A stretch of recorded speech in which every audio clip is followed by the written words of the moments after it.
Today's story is Winter Kingdom Part 2 by Aakash Sharma.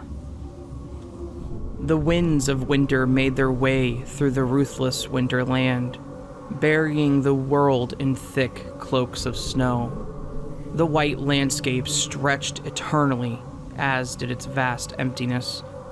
A deep red spot stood out, and as I went further, my presence being marked by the footprints left in the snow, I saw more bits and pieces, chunks of flesh and splashes of blood, and before I knew it, I was at the center of it all. Ahead, on this tale of flesh and blood, my mother stood at a distance, naked as the day she was born, and yet I felt no feeling about that ill sight. I felt nothing at all.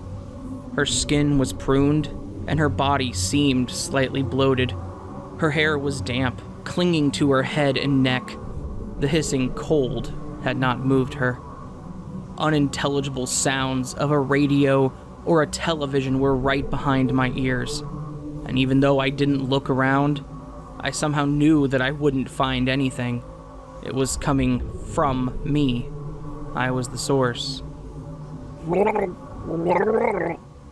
My mother tried to speak as an endless fall of water gushed through her mouth, making her words sound gargled and forcing her to keep whatever she was trying to tell me brief. My eyes opened to a dark room, lit only by a tint of blue, pulling me back to reality.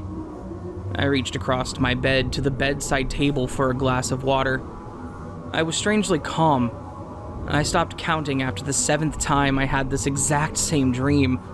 There was no pattern to them, no specific day or occasion that I saw it. It was so spontaneous. I had no time to prepare myself for seeing it, and after such a long time, I'd just gotten used to it. Yet, despite the many times I saw this particular dream, I had never been aware of it as a dream in my sleep. It felt real, even though I'd had every little detail memorized. I tried to write it down to try and look for any special meaning behind it, yet I was only left with a page describing my inability to move on from the death of my mother 11 years ago. I checked my phone for the time. 4 a.m. Still a long way before my day started. I stared at the ceiling. A million shadows born from the blue lamp looked back down at me. Strangely, they never looked as sinister anymore as they did all those years ago. If anything, their distance from me must be because they had feared me too. I had a couple of hours to kill before I got out of bed, and tonight, since the dream had decided to wake me up early while it was still dark outside, I had nothing to do but think such thoughts that would usually dictate my mood for the day. I wondered if there was an afterlife, and if there was one, I was pretty sure that my mother would have been in the good place. Well, unless it was a suicide, as it was suggested for a while, and if so, was this kind and sweet woman burning in the basements for one final slip-up? And if so, do I have to be sinful to get to see her again? They say that when a person is depressed, they perceive time to go slower. And even though I cannot say I was depressed, I certainly was not happy. But time went faster for me.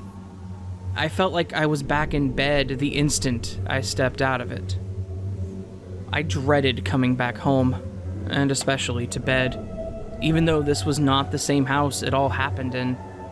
My father had us all move out of the house after a failed lawsuit against the funeral home for a cruel prank. However, there was no proof found that the body was toyed with before the mortician had done his work, and when eyebrows began to be raised at my own family, Dad decided to let it go. I checked the clock again, and it was almost time for work. Like I said, time went by fairly quickly. I turned the lamp off, pressing my thumb on the light switch, and then, as was a daily ritual now, I thought to myself, let there be light. And there was light. The sunlight couldn't make it into the room since I had taped the windows in my room shut. Even the idea of accidentally looking into one of them still made me anxious. I didn't buy the local newspaper anymore. This wasn't an interesting town with interesting things happening. This place didn't even have an interesting history, for fuck's sake. The local news was my only source of information. And her parents now stand in front of the local police station with signboards, as you can see, demanding a more serious investigation. On my way to school, I drove by another wave of missing person posters put up by desperate relatives. Elizabeth Grimes, 14, the second person to go missing in the last 3 months. She attended the school that I worked at, and yet I somehow never knew her until she had a picture of her stapled to every wall, pole, tree, and even the news wouldn't talk about anything else. She was the only thing everyone seemed interested in talking about, and yet the town still didn't manage to come up with a single fucking clue about what happened to her. One day, she was there. The next day, it was as if she had never existed. Marcus Piper, 19. No one really cared about his disappearance much, until his successor, Elizabeth, made the news. This one I knew very well. Piper was trouble, and I had even heard that he was involved in some sketchy stuff. He didn't attend school anymore, opting to drop out and somehow manage with whatever he was involved in, but that was until he disappeared. No compassionate words were said about him. There was a talk of him being involved with the wrong people, but it died out pretty quickly. But the thing about these two was, even though there was no reason to believe that their disappearances were related, no one had a clue about what happened. Like I said about Elizabeth, she was there until she wasn't. It was as if she never existed. And now there seems to be nothing in existence, nothing to suggest where they are if they are alive, and what happened to them. And that led me to wonder what my disappearance would change. Dangerous ideas. Best not to dwell on things like this. "Morning, Mr. Vale," Mathis said. The bus driver always had the gentlest and kindest of smiles, something that I secretly looked forward to seeing every day. "Mr. Ray," I replied. I noticed his black, somewhat warm jacket. "Winter's on its way. I see that you're ready for that already." The older man laughed. You're very observant. That's why they made you a teacher." I smiled back, nodding, going into the school building to start my day. The class was so unenthusiastic and distracted the entire time that I scribbled numbers and explained operations to them.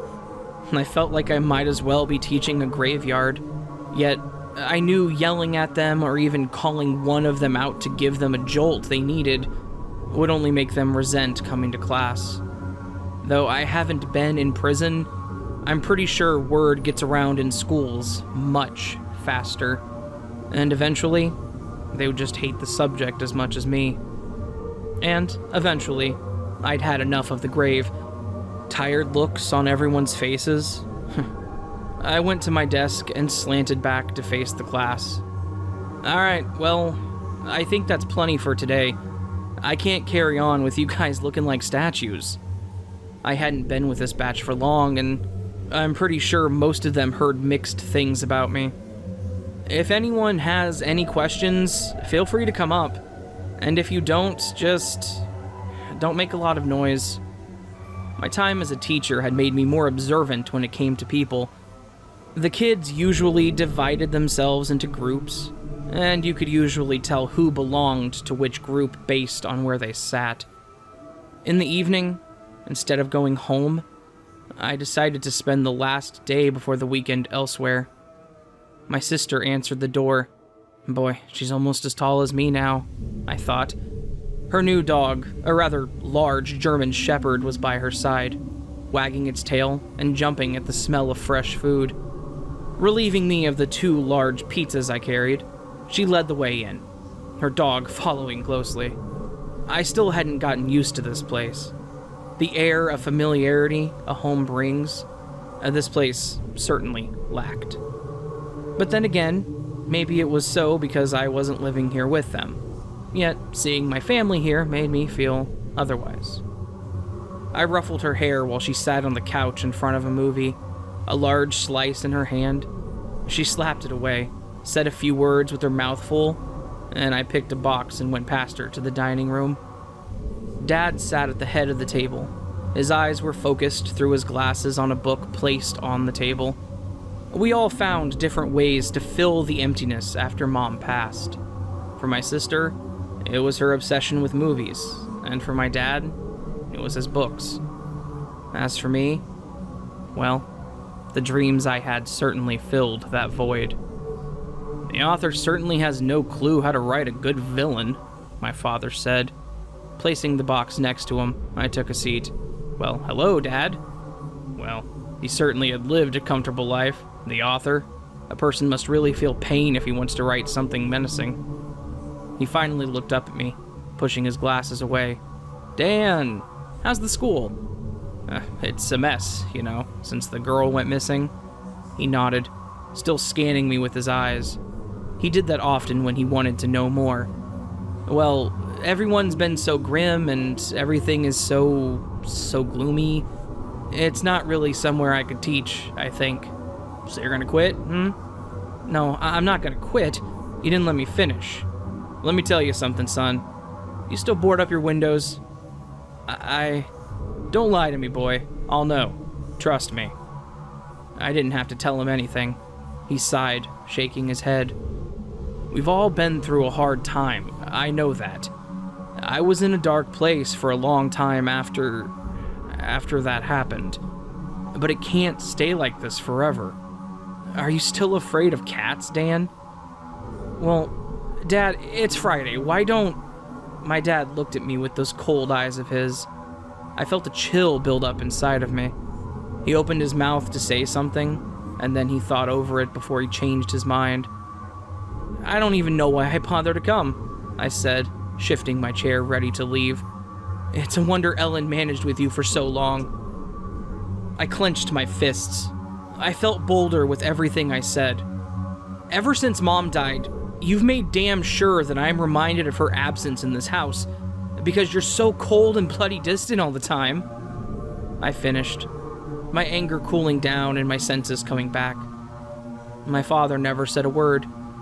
Instead, he stared at me from the top of his glasses. I dreaded this. His silence was far more threatening than his anger ever had been.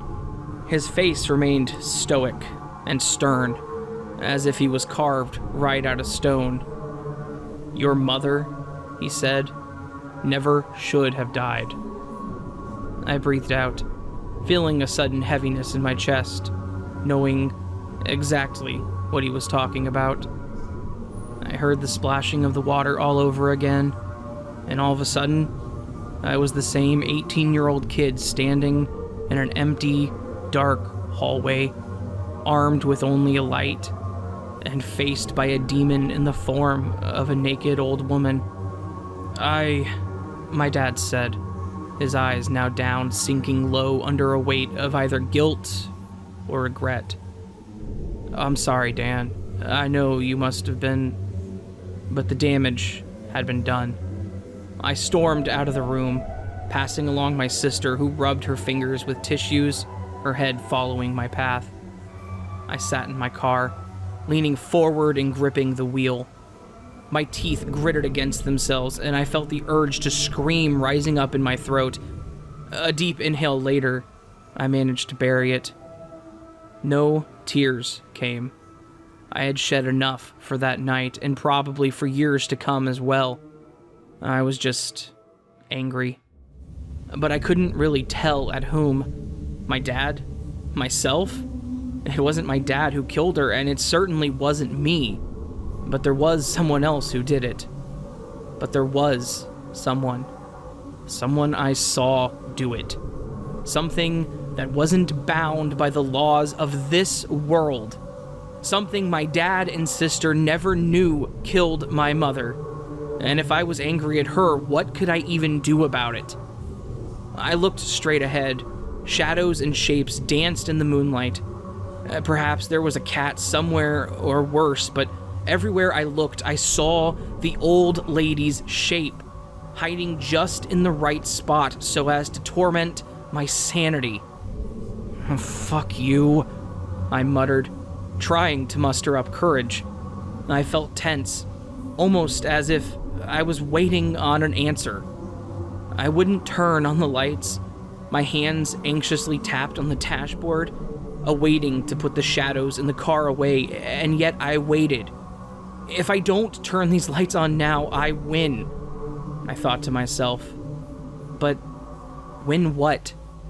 My mother back? The passenger side door opened suddenly and I jumped, feeling spikes of ice reach up and pierce through my chest. Relax, it's just me, Braveheart, Ellen said. Ellen, I thought you could use some company, she said. And there's some pizza left, she said, opening the box to me, which I turned away. Dan, she placed a hand on my shoulder. Look, you have to talk about it. A brief image of the night flashed in my mind once more. Please, just let it go. I can talk about it with you. It helps. Trust me, Dan, please, she said softly, trying to get me to open up. I sighed, preparing myself mentally to release a ghost I had locked in a silver box for years. Was there ever anything strange about the house? I asked her. Well, strange how? Like, haunted? Haunted? She asked, trying to act sympathetic, but I could sense the hint of unease in her voice. Never mind. No, please, whatever it is, just tell me. I won't tell anyone. The night Mom was killed. Died, you mean? No. Killed. I mean killed. I watched it happen, I said, now feeling lumps forming in my stomach. I felt like the more I would talk about it, the more I shrunk. I don't know what to say. Well, if you just stop. I can't. No, we'll just say, Ellen. I will understand. I saw a fucking ghost, I yelled, frightening my little sister, who crawled back into the seat as if curling up into a tiny bundle. I said, more softly. I saw a ghost, Ellen. I saw it with my own eyes. It went right through the bathroom door. It was getting harder to speak. My throat was constricting on itself. Mom was in there. I think she was...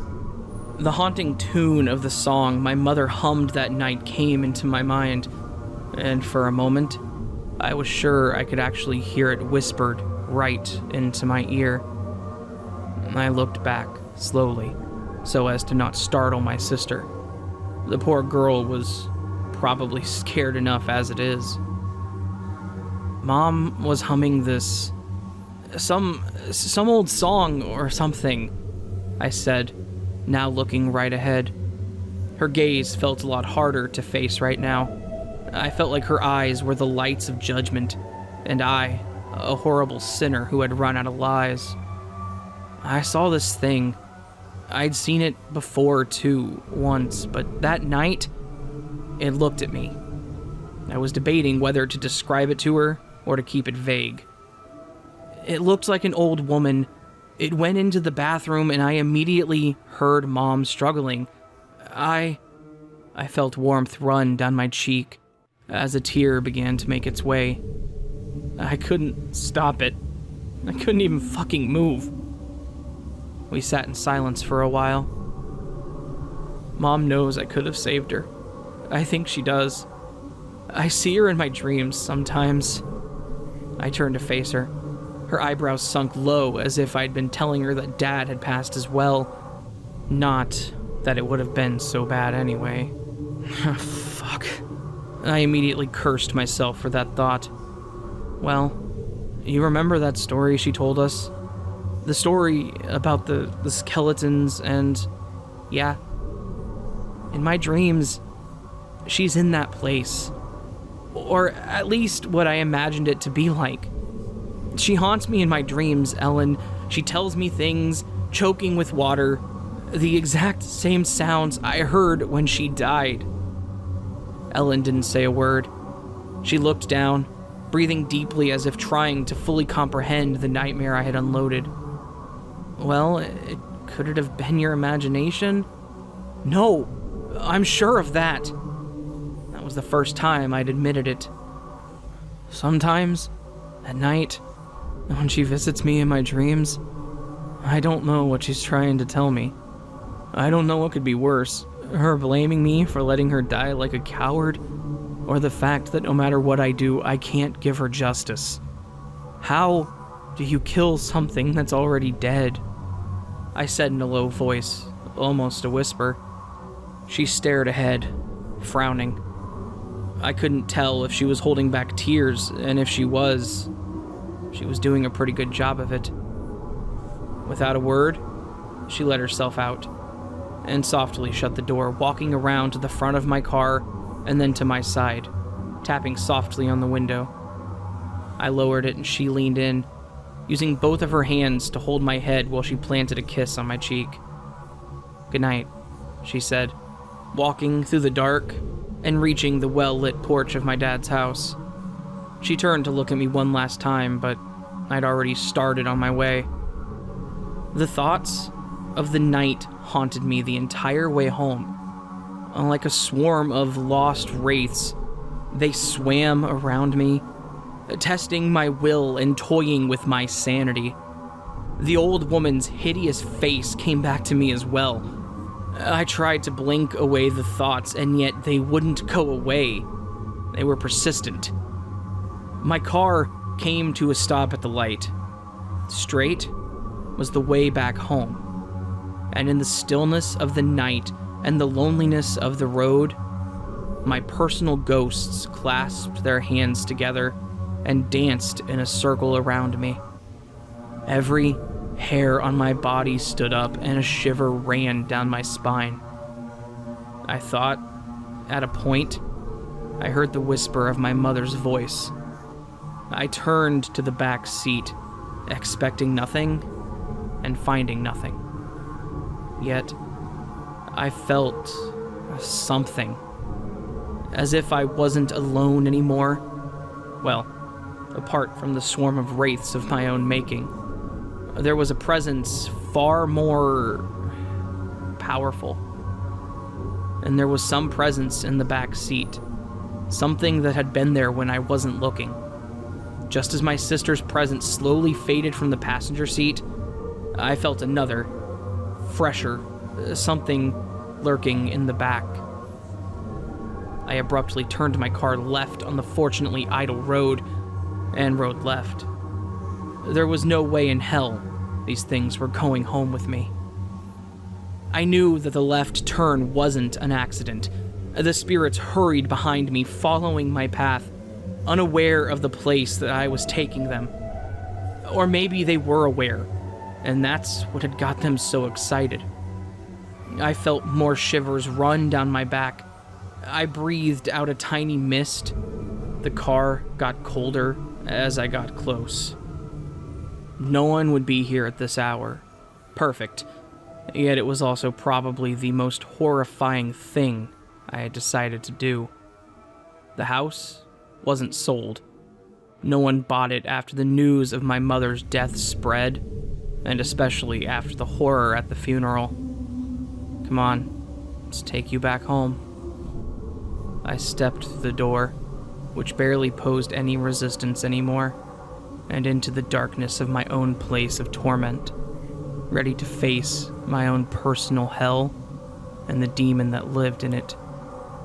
The flashlight of my phone was my guide through the darkness. Now that I was in here, I felt a complete and absolute silence and loneliness.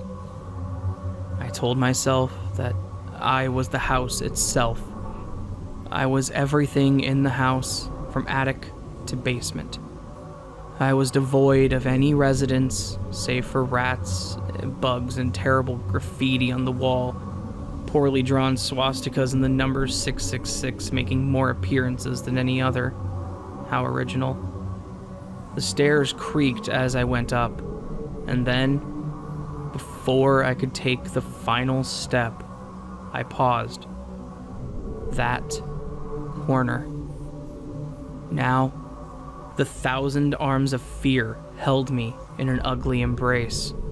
The feeling I had brought to dump here were all frightened by whatever awaited me in that damn corner. Something awful was there, and right ahead of it was the bathroom. The darkness was alive in there. I could smell how awful it was, crawling and feasting on the remains of the light and whatever poor critter had been unfortunate enough to take refuge in there. It was strange. I almost felt like I could hear 1,000 legs or something in there, and the buzz it made as it feasted. I backed away slowly, almost losing my footing on the stairs and falling off. Fuck this. Fuck all this. I bolted down the stairs.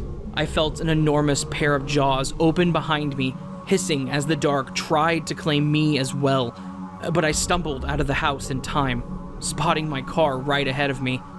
My heart was beating faster than ever. My chest could only take so much before it broke through.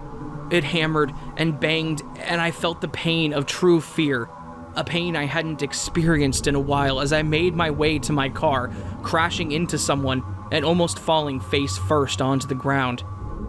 The woman fell, and I, in a panic, halted for a moment as my mind tried to make sense of this chaos. I went on my way, turning back one last time to see the woman. It was Miss Sampson, a woman who had been our neighbor all those years back, as well as a PTA member of school. She got a good look at my face, too, but as I tried to say something, I felt like my lips were stitched together, unable to part for a single word. I tried to start the car, yet it wouldn't work. I tried again and again, but it wouldn't budge. I ran away, probably confusing Miss Sampson dearly, and yet even though I felt her piercing gaze on me, I ran.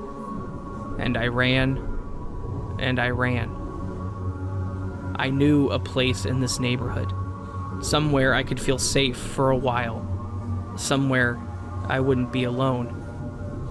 I pounded like crazy on the door of the house in the far corner of the street, where a recluse lived. Panting like a dog and sweat staining my entire shirt, I probably wasn't the best sight at this hour. "Have you been running from the police?" Aunt Greta asked.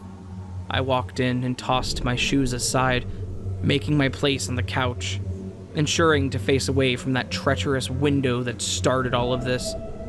"How's your dad and your sister? God, you look terrified. You had another one of those, episodes again." "Water," I managed between heavy breaths.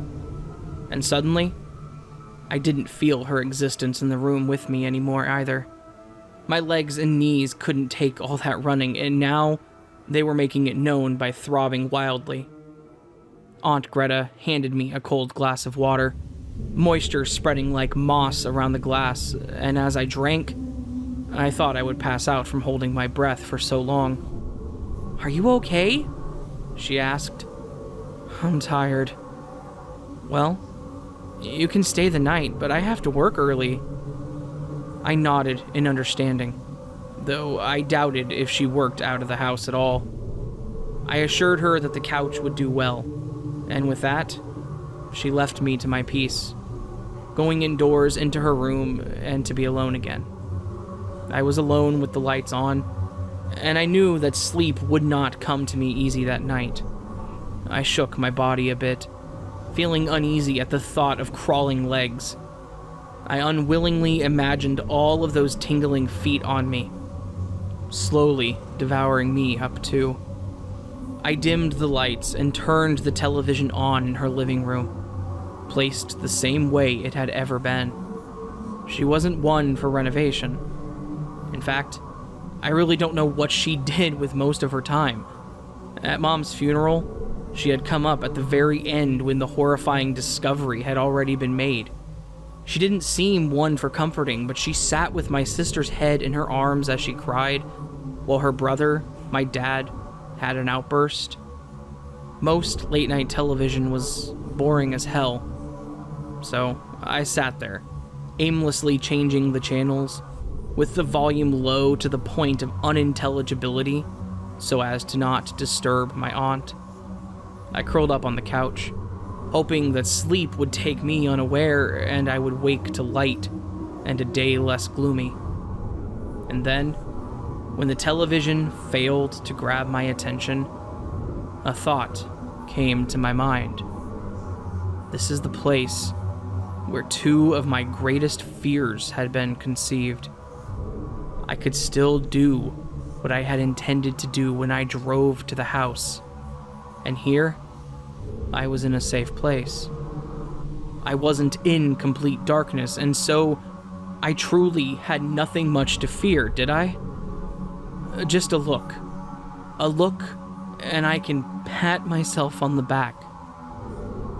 With trembling hands and my eyes shut tight, I raised myself in the direction of it. The sounds of the television were still in my ears, almost like words of encouragement. I took one step to it, and then another. I knew that this was to end in one of two ways. I back away like a coward once again, or I come back stronger. Either way, I was here, in this house with my Aunt Greta, and I was safe. I felt around for the wall, and then the blinds, and eventually I pushed through to touch the glass, which rattled at my touch and continued to do so while my hand trembled. I opened my eyes to face it, and whatever was behind it. Heavy winds blew out there. Heavy winds and a land of daylight. And that was odd. Snow covered the ground, and my curiosity took control, making me pull the window up. It truly was out there, a place of ice and heavy winds. I reached a hand through it, feeling around for anything, only to feel my blood run cold, bitten by the harsh, cold winds. I tried to see if I could fit through, and that I did. This was no illusion. This was really happening. I stepped onto the snow, mountains everywhere in the distance, and perhaps I was on top of one myself. I turned around to ensure that the house was still where it was, and sure enough, the entire house was right there, with snow moving excitedly to conceal it within itself. I walked a bit. Was this a dream? Was I finally aware of this being a dream? I kept moving. The trail of footprints I left behind assured me of my way back, and I moved with only a slight hesitation in my hand. This was a land beyond my worst fear. A snowy land. A winter kingdom. The further I stepped, the more snow I unearthed. I realized there was a red blood underneath the clean snow. The further I went, the more blood came into appearance. Blood that even the fresh snow failed to cover. I was in my dream, yet somehow I was awake. The sound of the television never grew faint. They stayed with me all the while, unintelligible but ever present. And in the far end of the snow, in a puddle of red blood, something floated. I lifted the white key. It had a warmth to it, even in this landscape. Was I meant to take it? A unique carving presented itself on it, something that looked ancient and also delicate on the brittle substance. I rubbed my fingers amongst themselves, exploring the dampness of warm blood the key had sat in. This was fresh. Blood dripped from my hands, and a realization came to me. This was carved from bone. And not only that, there was a blood dripping right down on it, along my arm. It produced its own stream of fresh blood. I cupped my hand around it, warm blood slowly filling my palms, and it dripped down them. The television sounds were in my ear again. There was a song playing in the background. Some kind of jazz, I assumed, yet it was faint. What the hell was happening? I suddenly felt a pull, and I was back on the couch again. It was still dark outside. Someone knocked on the door. Who was here at this damned hour? I stood up, yawning, and walked up to the door. Images from my dreams still in my mind. That was surreal. I opened the door to see two men in uniforms. "Daniel Vale?" he asked, stopping himself abruptly, and then his eyes went wide. His partner withdrew his gun, aiming right at me, and he followed suit. "Get on the ground!" he yelled. "Get on the fucking ground, asshole!" I complied, falling down on the ground and gritting my teeth in confusion. One of them made their way behind me, securing me with a pair of handcuffs while the other went into the house, gun pointed up. He paced up and down the house. The other officer roughly pulled me up to my feet and shoved me out of the house and into the back of the car. I looked around and finally down at myself. My clothes were stained with ridiculous amounts of blood. The other officer eventually stepped out of the house, giving his partner a nervous shake of the head. "Where's the woman that lives here?" one of them asked, peering their head through the window, yet I only heard an echo. I was beginning to fade again. This time I felt like my sanity was slipping away too. I saw the face of my Aunt Greta flash before my eyes. "Hey!" the officer asked again. Ms. Sampson's face was next, and then my sister, my father, and my mother. So this was the last face I'd see before giving my sanity up. Fair enough. And then, to my utter horror, the face of the old woman came up. This time, locked in a sinister, toothless grin. Her ugly, almost balding head and her crooked nose and awful skin. All of them presented themselves in vivid detail before I lost my mind. And yet, this time, the world didn't go dark. And instead, I was forced to realize that I was in a living, waking nightmare.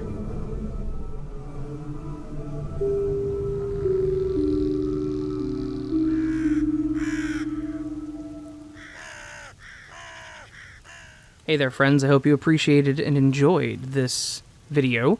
This is once again Winter Kingdom Part 2 by Aakash Sharma. Part 3 is going to be coming up. Unfortunately, it's going to have to be the beginning of December, just because next weekend,